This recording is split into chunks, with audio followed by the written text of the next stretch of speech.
الحمد لله وحده والصلاة والسلام على من لا نبي بعد. أما بعد، أعوذ بالله من الشيطان الرجيم. بسم الله الرحمن الرحيم. ولا تنكح المشركات حتى يؤمن ولأمة مؤمنة خير من مشركة ولو أعجبتكم ولا تنكح المشركين حتى يؤمنوا ولعبد مؤمن خير من مشرك ولو أعجبكم أولئك يدعون إلى النار والله يدعو إلى الجنة والمغفرة بإذنه ويبين آياته للناس لعلهم يتذكرون.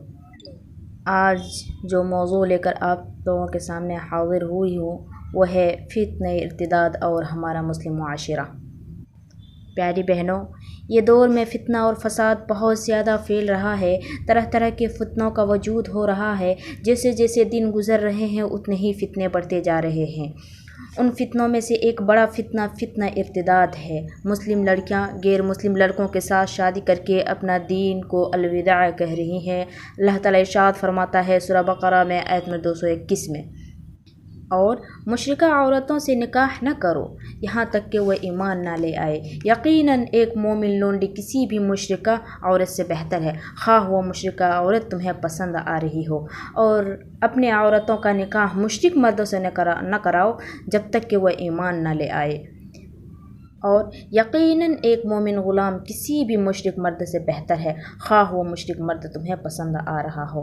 قرآن کی اس آیت سے معلوم یہ ہوا کہ ایک مسلمان مرد ہو یا عورت، کسی بھی مشرک یا مشرکہ کے ساتھ اللہ نے نکاح کو حرام قرار دیا ہے اور بتایا ہے کہ مشرک اگرچہ بادشاہ ہو لیکن ایک مسلم غلام سے بہتر نہیں ہو سکتا.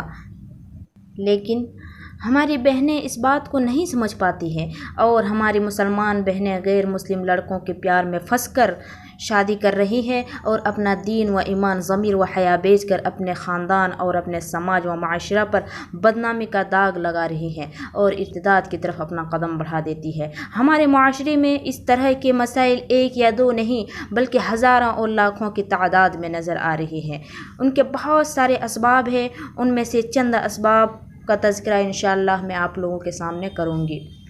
نمبر 1، بچوں کی دینی تعلیم و تربیت بچپن سے نہیں کی جا رہی ہے اور ہمارے معاشرے میں ماں اپنے بیٹی اور بچوں کے ساتھ بیٹھ کر سیریل اور فلمیں دیکھ رہی ہے. ایک مسلمان گھر کی ننھی سی بچی بچپن سے یہ دیکھ اور سیکھ رہی ہے کہ عشق کیا ہوتا ہے، پیار کیا ہوتا ہے. پھر وہ ایسے ہی ماحول سے بڑی ہوتی ہے اور ایک دن ایسا آتا ہے کہ اپنے ہی عاشق میں ایمان و کفر فرق نہیں کر پاتی ہے اور گھر میں رضامندی نہ ہو تو بھاگ کر کورٹ میرج کر لیتی ہے. نعوذ باللہ. یاد رہے، اگر ہم نے اپنے بچوں کی دینی تعلیم و تربیت نہ دی تو قیامت کے روز ہم بچ نہیں سکتے. اللہ کے رسول صلی اللہ علیہ وسلم فرماتے ہیں، صحیح بخاری کی حدیث ہے، ألا كلكم راع وكلكم مسؤول عن رعيته فالإمام الذي على الناس راع وهو مسؤول عن رعيته والرجل راع على أهل بيته وهو مسؤول عن رعيته والمرأة راعية على بيت زوجها وولده وهي مسؤولة عنهم. سنو، تم سب اپنے رعیت کے محافظ ہو اور تم سب سے رعیت کے بابت پوچھا جائے گا. جو حاکم ہیں ان کو لوگوں کے اصلاح کے لیے مقرر کیا گیا ہے، ان کو ان کے رعیت کے بارے میں پوچھا جائے گا. مرد اپنے اہل خانہ کا نگہبان ہے، ان سے ان کے رعیت یا اہل خانہ کے بابت پوچھا جائے گا، اہل خانہ کے بارے میں سوال کیا جائے گا. عورت اپنے شوہر کے گھر اور ان کے بچوں کے محافظ ہے، ان سے ان کے بارے میں سوال کیا جائے گا، ان سے ان کے بارے میں پوچھا جائے گا. اولاد کی بہت بڑی ذمہ داری ہے. اگر ہم ان بچوں کو بنا لیا تو کامیاب ہو گئے، ورنہ اللہ تعالی ہم سے قیامت کے دن سوال پوچھیں گے. نمبر 2، ہماری بہنیں ارتداد کی طرف قدم بڑھاتی ہے. ایک وجہ یہ بھی ہے، لڑکیوں کی تعلیم اسکولوں و کالجوں میں یہ ارتداد کا سب سے بڑا سبب ہے.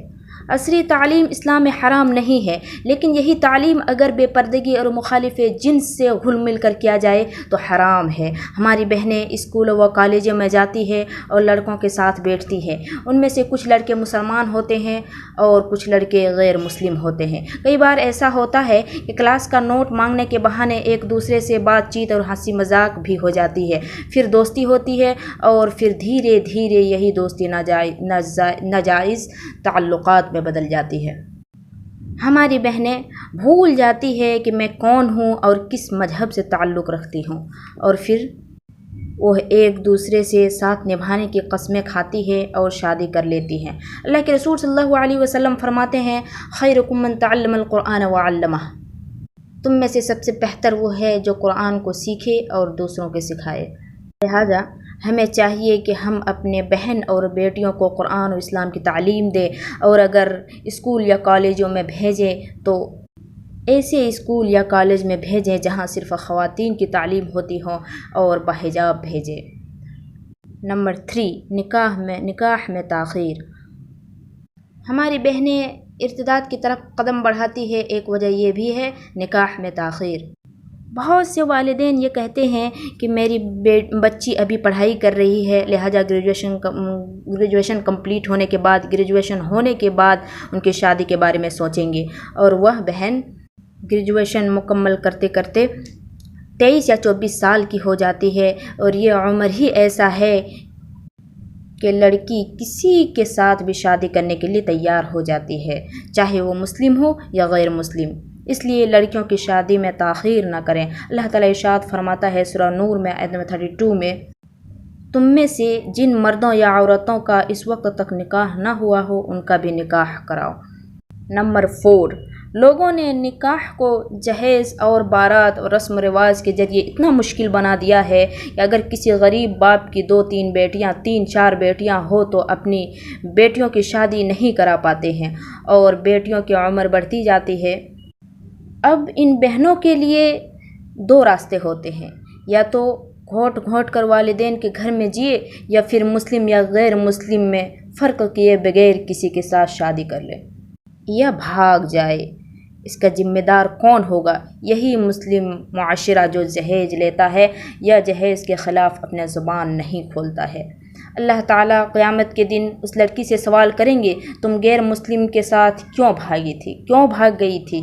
لڑکی نے اگر یہ جواب دے دی کہ اللہ میرے والد جہیز دینے کے قابل نہیں تھے، تو ذمہ دار کون ہوں گے؟ آخر میں اللہ رب العالمین سے دعا ہے اللہ ہم تمام بہنوں کو ارتداد جیسے فتنوں سے بچائے، آمین۔ آخر دعوانا الحمدللہ رب العالمین۔